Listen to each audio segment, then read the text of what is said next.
سامنے ہے، اور نبی جو بات کہیں کرامت ہے، معجزہ ہے، یہ جنت دیکھی، یہ وہ نہیں ہے ایک لوٹے میں پورا تالاب آ گیا،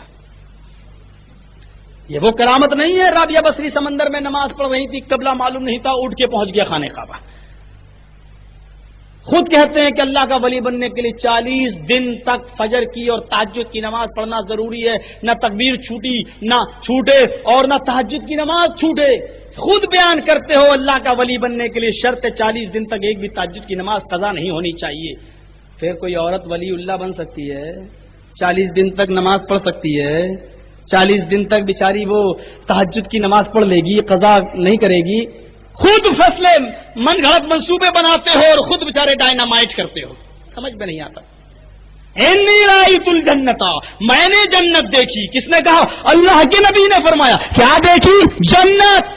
اور جنت ہی نہیں، رأیت فیہا قطعالیۃ، بڑے بڑے میں نے ڈال دیکھے لٹکتے ہوئے، قطوفہا دانیہ، پھل فروٹ لٹک رہے تھے اس کے اندر، جھکے جا رہے تھے، میرے منہ تک آ رہے تھے، قطوفہا دانیہ، جھک رہے تھے وہ پھل میرے پاس۔ حبہا کالدباء، اس کے دانے اتنے بڑے بڑے تھے، اس کے پھل اتنے بڑے بڑے تھے جیسے کدو کے بڑے بڑے پھل، اتنے بڑے بڑے پھل۔ ارے ہوگا بیر اتنا بڑا، اب غور کیجئے، پھل سیب اتنا بڑا، کہتے حبہا کالدباء، اس کے پھل لوکی کدو کے بڑے بڑے دانے کی طرح تھے۔ اردت ان اتناول منہا، اللہ کے نبی فرماتے میں نے جو آگے کی طرف ہاتھ بڑھایا تھا تو میں نے اس ارادے سے بڑھایا تھا کہ میں ایک پھل توڑ لوں اور کھاؤں۔ اللہ کے نبی کیا کہتے ہیں؟ اردت ان اتناول منہا، میں نے اس لیے آگے ہاتھ بڑھا دیا تھا تاکہ میں ایک پھل توڑ لوں، اور جیسے ہی میں نے دونوں ہاتھوں کو بڑھایا تاکہ میں جنت کے اس پھل کو توڑ کے کھاؤں، فأوحی الی ان استاخر فاستاخرت، جب میں نے ہاتھ بڑھایا تو اللہ نے جبرائیل کو بھیجا اور جبرائیل نے مجھ سے کہا ان استاخر، آئے محمد پیچھے ہٹ جاؤ صلی اللہ علیہ وسلم، آئے نبی پیچھے ہٹ جاؤ، کوئی بھی جنت کا پھل کھانے کی اس دنیا میں تمہیں اجازت نہیں، نہیں ابھی آگے نہ بڑھاؤ اپنے ہاتھ کو۔ فأوحی الیہ، میری طرف وحی کی گئی ان استاخر، پیچھے ہٹ جاؤ، فاستاخرت، تو میں پیچھے ہٹ گیا، میں نے ہاتھ پیچھے کر لیا، جو تم نے دیکھا ہاتھ بڑھایا اور ہاتھ پیچھے کیا تو میں نے ہاتھ پیچھے اسی لیے کر لیا تھا کہ میرے پاس وحی آ گئی کہ ہاتھ پیچھے کر لو، میں نے پیچھے ہاتھ کر لیا۔ اب کیا ہوا؟ جنت کا پھل تو نہیں کھا سکا، لیکن جب میں نے ہاتھ پیچھے کیا فرائیت النار، تو میں نے جہنم کو دیکھا۔ کیا کہا اللہ کے نبی نے؟ جب میں نے ہاتھ پیچھے کر لیا فرائیت النار، تو میں نے جہنم کو دیکھا، اور جب مجھے جہنم کی آگ جلتی ہوئی دکھائی دی، فبینا و بینی، میں نے اپنے اور تمہارے درمیان بھڑکتی ہوئی آگ دیکھی جہنم کی، ہمارے اور تمہارے بیچ میں جہنم بھڑک رہی تھی۔ پھر آپ نے فرمایا اس جہنم کی آگ کی اتنی روشنی ہو رہی تھی کہ حتی رأیت فیہا ذلی و ذلکم، یہاں تک کہ میں نے اس جہنم کی آگ کی روشنی میں اپنے اور تمہارے سائے دیکھے۔ اتنی لمبی حدیث بیان کرنے کا مقصد کیا ہے؟ سایہ دکھانا ہے۔ آج کے بعد کوئی یہ نہ کہے کہ نبی کا سایہ نہیں تھا۔ نور مانتے ہو مانتے رہو، ہمیں بشر کہنے کا حق ہے، ہمیں دیتے رہو، ہم تم سے کچھ نہ کہے تم ہم سے نہ کہو، لیکن یہ نہ کہنا کہ سایہ نہ تھا۔ یہ حدیث موجود ہے، اب سایہ بھی ماننا، اور اس کے باوجود بھی اگر تم نور کہنے کا دعویٰ کرتے ہو تو ہمیں تم سے کوئی اعتراض نہیں ہے، ہم اختلاف پیش نہیں کرنا چاہتے، لیکن چونکہ یہ بات ہمارے عوام کے ذہنوں پر بیٹھی کہ نبی کا سایہ نہیں تھا، اس لیے میں دور کرنا چاہتا ہوں اس عقیدے کو۔ سنیے، رأیت فیہا ذلی و ذلکم، میں نے اپنا اور تمہارا سایہ دیکھا، اپنا بھی تمہارا بھی۔ پھر کیا ہوا؟ اللہ کے نبی کیا فرماتے ہیں؟ اپنا اور تمہارا سایہ دیکھا میں نے تو فأومأت الیکم، میں نے تمہیں اس سے ہٹانا چاہا، میں نے تمہیں جہنم سے ہٹانا چاہا کہ کوئی میرا ساتھی جہنم میں گر نہ جائے، جہنم کی آگ میں جل نہ جائے۔ اللہ کے نبی فرماتے ہیں کہ فأومأت الیکم، میں نے تمہیں اشارہ کیا کہ ہٹ جاؤ، میں نے تمہیں ہٹانے کے لیے اشارہ کرنا چاہا تو فوراً آواز آئی، فأوحی الی، میری طرف وحی کی گئی، اقرہم، آئے نبی ان صحابیوں کو، اپنے ماننے والوں کو، مومنوں کو جہنم کے پاس کھڑا رہنے دو، کوئی فرق نہیں، کوئی بات نہیں، اقرہم ٹھہرا رہنے دو، جہنم کی آگ تمہارے ان ساتھیوں کو کوئی نقصان نہیں پہنچائے گی، رہنے دو، آپ اشارے سے ان کو ہٹاؤ نہیں، دور نہ کرو، کھڑا رہنے دو جہنم کی آگ کے پاس۔ میں نے پوچھا کیوں؟ اللہ کے نبی کہتے ہیں کہ میں نے پوچھا کیوں؟ فرمایا اے نبی اس لیے جہنم کی آگ ان کو نقصان نہیں پہنچائے گی، انک اسلمت واسلموا، آپ بھی اسلام لائے، یہ بھی اسلام لائے، وہاجرت وہاجروا، آپ نے بھی ہجرت کی اور ان لوگوں نے بھی ہجرت کی، وجاہدت وجاہدوا، آپ نے بھی جہاد کیا اور ان لوگوں نے بھی جہاد کیا، جیسے جہنم آپ کو نقصان نہیں پہنچائے گی ویسے جہنم کی آگ تمہارے ماننے والوں کو بھی نقصان نہیں پہنچائے گی۔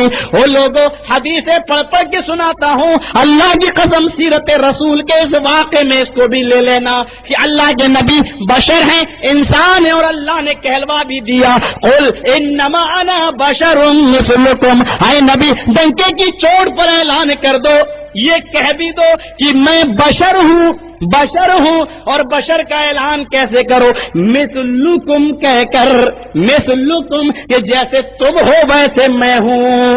ہاں لوگ کہتے ہیں کہ بڑا بھائی کی طرح مانتے ہو، نہیں بڑا بھائی، حالانکہ قرآن میں تو یہ لفظ بھی موجود ہے وَإِلَىٰ عَادٍ أَخَاهُمْ شُعَيْبًا، ہے نا، اور ہم نے عاد کی طرف وَإِلَىٰ عَادٍ أَخَاهُمْ، اور ہم نے قوم عاد کی طرف ان کے بھائی ہود کو بھیجا، ہم نے وَإِلَىٰ ثمود اس طریقے سے أَخَاهُمْ ان کے بھائی شعیب کو بھیجا، کئی مدین میں شعیب کی بات کی جا رہی اور سب کے ساتھ لفظ بھائی لگایا جا رہا ہے نا، وَإِلَىٰ عَادٍ أَخَاهُمْ، اور ہم نے عاد کی طرف ان کے بھائی، اور پھر نبی کا نام لیا جا رہا ہے، تو یہ کوئی بڑی بات نہیں کہ اگر کوئی بھائی کہہ دے، لیکن میرے بھائیوں کیا میں واقعی نبی کو بھائی کی طرح سمجھتا ہوں؟ یہ عقیدے کو میں صاف کر دوں، ابھی میں نے کہا اللہ کے نبی کا مقام اتنا اونچا ہے کہ بس اتنا کہہ دو کہ عرش پہ خدا ہے اور فرش پہ مصطفیٰ ہے، ابھی میں نے کہا، اور اسی لیے میں یہ بات بتا دینا چاہتا ہوں کہ اللہ کے بعد دوسرا مقام کسی کا ہے تو جناب محمد رسول اللہ کا ہے، اور ساری مخلوقات کے اندر اگر سب سے اونچا کسی کا درجہ ہے تو وہ حسن و حسین کے نانا کا ہے، فاطمہ کے باپ کا ہے، عائشہ کے شوہر کا ہے، عبداللہ اور آمینہ کے لال کا ہے، اس کے علاوہ اور اس سے زیادہ کچھ نہیں کہا جا سکتا۔ لیکن ہاں انسانیت میں آنکھ، پیر، ہاتھ، چہرہ، سر، لیٹرین، پیشاب، پیخانے، کھانے پینے میں آپ انسان تھے، ہماری طرح بشر تھے، لیکن مقام و مرتبے میں ہم کتنا بلند مانتے ہیں۔ آپ نے دیکھا ہے یہ رات ہے نا، رات کا 11:15 بج رہا ہے، آپ ذرا اندازہ لگائیے گا، یہ بھی رات ہے، کل بھی رات آئے گی، جتنا گھنٹہ آج ہے اتنا ہی گھنٹے کی رات کل ہوگی، پرسوں بھی اتنا ہی گھنٹے کی رات ہوگی، جمعہ، شنیچر، اتوار سب اسی گھنٹے کی رات ہوگی، اور یہی راتیں گزرتے گزرتے گزرتے گزرتے رمضان آ جائے گا، رمضان میں بھی راتیں آئیں گی، رمضان میں 5 راتیں ہوتی ہیں طاق جاگنے والی، ان میں ایک طاق رات ہوتی ہے جو اللہ کہتا ہے مجھے میرا بندہ اس رات میں، اس حصے میں، اس گھڑی میں، اس ساعت میں عبادت کرتا ہوا اگر مل گیا تو ہم اس کو کتنا ثواب دیں گے؟ 1000 مہینوں کی عبادت کا ثواب دیں گے۔ لیلۃ القدر خیر من الف شہر، 1000 مہینوں کی عبادت کا ثواب نہیں، وہ رات 1000 مہینوں کی عبادت سے بھی زیادہ بہتر ہے، خیر کا خیر من الف شہر، اس سے بھی زیادہ بہتر ہے۔ میرے بھائیوں رات ہونے میں کیا فرق ہے ذرا بتانا؟ وہی رات آج ہے، وہی 355 راتیں ہیں، انگریزی کے حساب سے 365 راتیں ہیں، لیکن آپ ذرا اندازہ لگاؤ 355 راتوں میں وہ رات بھی ہے، اور آپ جتنے گھنٹے کی یہ رات ہے اس سے پہلے والی اتنے ہی گھنٹے کی وہ رات ہے، اس میں بھی آدمی سو رہا ہے، اس میں بھی سو رہا ہے، لیکن رات ہونے کے اعتبار سے کوئی فرق ہے؟ سورج ڈوبنے کے بعد یہ بھی رات شروع ہوئی اور وہ بھی رات شروع ہوئی، تو رات ہونے کے اعتبار سے کوئی فرق نہیں ہے، لیکن فضیلت کے اعتبار سے اگر دیکھا جائے تو 355 راتوں کا وہ مقام ہی نہیں ہے جو لیلۃ القدر کا ہے۔ لیلۃ القدر خیر من الف شہر، آج بھی آپ تقریر سن رہے ہیں لیکن اتنا ثواب نہیں ملے گا جتنا اس رات کے جاگنے کا ثواب 1000 مہینوں کی عبادت سے بہتر۔ تو جس طریقے سے رات ہونے میں کوئی فرق نہیں ہے، اسی طریقے سے انسان ہونے میں نبی میں اور ہم میں کوئی فرق نہیں ہے، لیکن جس طریقے سے فضیلت میں مراد سب سے اونچی ہے، اسی طریقے سے فضیلت اور مقام میں محمد رسول اللہ کا درجہ بھی بہت اونچا ہے۔ میں آپ سے پوچھتا ہوں، دن سنیچر بھی ہے، اتوار بھی ہے، سوموار بھی ہے، منگل بھی ہے، بدھ بھی ہے، 24 گھنٹے آج ہے، 24 گھنٹے جمعے کے دن میں بھی ہوتے ہیں۔ بتاؤ میرے بھائیو، 24 گھنٹے کی سنیچر، 24 گھنٹے کا اتوار، 24 گھنٹے کا سوموار، 24 گھنٹے کا جمعہ، لیکن جو درجہ تم جمعے کو دیتے ہو، کیا سنیچر اتوار کو بھی آپ نے وہ درجہ دیا؟ نہیں۔ میں آپ سے پوچھنا چاہتا ہوں، دن ہونے کے اعتبار سے کیا فرق ہے؟ آپ کہیں گے دن ہونے کے اعتبار سے تو برابر ہے، لیکن جمعے کی فضیلت ہے۔ بس وہی تو اعتراض ہے آپ کا، وہی تو ہمارا جواب ہے۔ دن ہونے کے اعتبار سے کوئی فرق نہیں ہے، سنیچر کو بھی بارش ہو سکتی ہے، جمعے کو بھی بارش ہو سکتی ہے، دن ہونے کے اعتبار سے کوئی فرق نہیں ہے۔ فرق صرف ہے تو فضیلت کا ہے، جو جمعے کے دن کی فضیلت ہے وہ فضیلت سنیچر و اتوار کی نہیں ہے۔ ایسے ہی انسان ہونے کے اعتبار سے محمد رسول اللہ میں اور ہم میں اور آپ میں کوئی فرق نہیں ہے۔ فرق اگر ہے تو فضیلت کا اور نبوت کے درجے کا فرق ہے، اور اس درجے نے، اس فضیلت نے آپ کو اتنا اونچا بنا دیا کہ اللہ کے بعد اگر سیکنڈ مقام کسی کا ہے تو جناب محمد رسول اللہ کا ہے۔ پہلا آسمان، دوسرا آسمان، تیسرا آسمان، 7 آسمان ہے، لیکن سب سے زیادہ فضیلت والا آسمان کون سا ہے؟ 7واں، کیونکہ اللہ کا عرش بہت قریب ہے 7ویں آسمان سے۔ میرے بھائیو، جنتیں بھی 7 ہیں، لیکن سب سے اونچی جنت کون سی ہے؟ جنت الفردوس ہے۔ میرے بھائیو، جس طریقے سے 7 جنتوں میں سب سے اونچا مقام جنت الفردوس کا ہے، جس طریقے سے 7 آسمانوں میں سب سے اونچا مقام 7ویں آسمان کا ہے، جس طریقے سے 12 مہینوں میں سب سے اونچا مقام رمضان کا ہے، اسی طریقے سے انسان ہونے کے اعتبار سے سب برابر ہیں، لیکن جس طریقے سے رمضان کا مہینہ سارے مہینوں کا سردار ہے، جس طریقے سے جمعے کا دن سارے دنوں کا سردار ہے، جس طریقے سے 7واں آسمان سارے آسمانوں کا سردار ہے، جس طریقے سے جنت الفردوس ساری جنتوں کی سردار ہے، جس طریقے سے لیلۃ القدر ساری راتوں کی سردار ہے، اسی طریقے سے امام کائنات، امام الانبیاء جناب محمد رسول اللہ ساری مخلوقات کے سردار ہے۔ بس ہم سے زیادہ نبی کے ماننے کا دعویٰ کرو گے، کس سے بیان کرو؟ کہو محبت، یا محمد، سینہ تو ٹھوکو محمد کہا، اور جب وقت آئے تو کہہ دو یا غوث اعظم۔ محبت کا دعویٰ یہ نہیں ہے میرے بھائی، محبت کے دعوے کی کچھ بنیادیں ہوتی ہیں۔ آئے ہے کیا کہا؟ کھڑے ہو گئے۔ ایک جگہ میں گیا تھا، ہمارے بھائیوں نے جلسہ ہی کرایا تھا بدایوں میں، کھڑا ہو گیا، سب کھڑے ہو گئے، صلاۃ و سلام علیکہ یا رسول اللہ۔ میں بیٹھا رہا، بعد میں ان لوگوں نے کہا مولانا آپ نے بڑا اچھی تقریر کی ہے، لیکن ایک بہت بڑی غلطی کی آپ نے۔ ہم نے کہا کیا غلطی کی؟ کہ آپ نے سلام نہیں پڑھا۔ میں نے کہا ابھی میں نماز میں پڑھ کے آیا تھا عشاء میں۔ بولا کیا؟ ہم نے کہا جو آپ نے یہاں پڑھا وہ میں نے نماز میں پڑھا ہے، آپ نے نماز نہیں پڑھی تھی اس لیے آپ پڑھ رہے ہوں گے، ہم نے نماز کے اندر پڑھا ہے۔ بولا ہم نے تو پڑھا صلاۃ و سلام علیکہ یا رسول اللہ، تم نے یہ کہاں پڑھا نماز میں؟ ہم نے کہا سلام علیکہ ایھا النبی ورحمۃ اللہ وبرکاتہ۔ یہ کیا ہے؟ الصلاۃ والسلام علیکہ یا رسول اللہ کا معنی یہی ہوتا ہے کہ صلاۃ و سلام ہو اے رسول آپ پر، اور یہی تو میں نے بھی کہا تھا سلام علیکہ یا ایھا النبی، اے نبی سلام ہو آپ پر۔ بولا یہ تو نہیں پڑھا تم نے۔ ہم نے کہا تم نے میڈ ان انڈیا پڑھا، ہم نے میڈ ان عرب پڑھا۔ تم انڈیا والے درود پہ خوش ہو جاؤ، ہمیں تو جناب محمد و رسول اللہ کا سکھایا ہوا پسند ہے۔ کہنے لگے نہیں نہیں یہی پڑھو۔ ہم نے کہا ہم نے بیٹھ کے پڑھا، تم نے کھڑے ہو کے پڑھا۔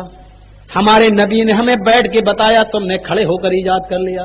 بولے ارے نہیں، میں تو اس لیے کھڑا ہو گیا ہوں کہ اللہ کے نبی آ جاتے ہیں جہاں سلام پڑھا جاتا ہے۔